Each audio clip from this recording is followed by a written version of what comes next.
किसी भी बिजनेस में टैक्स प्लानिंग कब होनी चाहिए, कब से शुरू कर देनी चाहिए? क्योंकि जो भी एक्सपेंडिचर हो रहे हैं कंपनी के या बिजनेस के, उनके बिल्स वगैरह जस्टिफाई करने पड़ते हैं आगे जाके। बिल्कुल जस्टिफाई करने होते हैं और आपको टैक्स प्लानिंग डे वन से ही स्टार्ट करनी चाहिए। और स्पेशली जब आपको प्रॉफिटेबिलिटी बढ़नी शुरू हो जाए, जब आपको लगे कि आपका प्रॉफिट बढ़ रहा है, तब तो बिल्कुल 100% आपको सोचना चाहिए टैक्स प्लानिंग के बारे में और टैक्स ऑप्टिमाइजेशन के बारे में, और वो करना स्टार्ट कर देना चाहिए।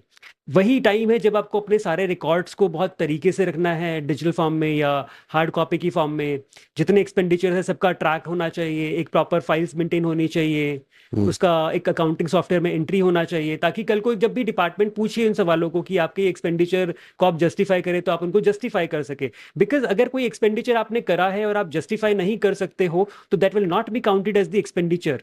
तो ये बहुत जरूरी है कि हमारे पास रेलिवेंस हो कि ये बिजनेस का एक्सपेंडिचर क्यों है, उसका एविडेंस हो, पेमेंट का ट्रेल हो। ये सब बहुत जरूरी है। But at the same time आपको ये समझना होगा कि बिजनेस की अलग अलग स्टेजेस होती हैं।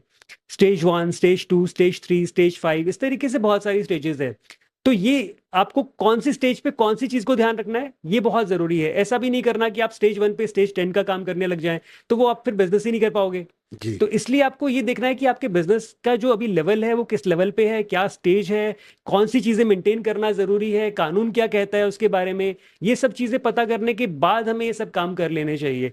अगर एक एग्जांपल के तौर पे बात करें, कोई कंपनी है, it's a private limited company, उसके अंदर इमेजिन करें प्रॉफिट हो रहा है 10 लाख का प्रॉफिट है। तो आपको ये अभी डिसाइड करना पड़ेगा कि ये 10 लाख के प्रॉफिट में से कुछ रेमुनरेशन डायरेक्टर्स को देना है कि नहीं देना।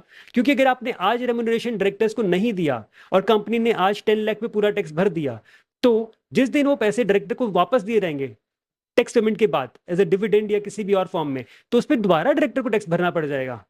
तो we should be very much cautious about tax planning. जब भी हमारे को प्रॉफिटेबिलिटी हो, हमें बिल्कुल इसके बारे में सोचना चाहिए।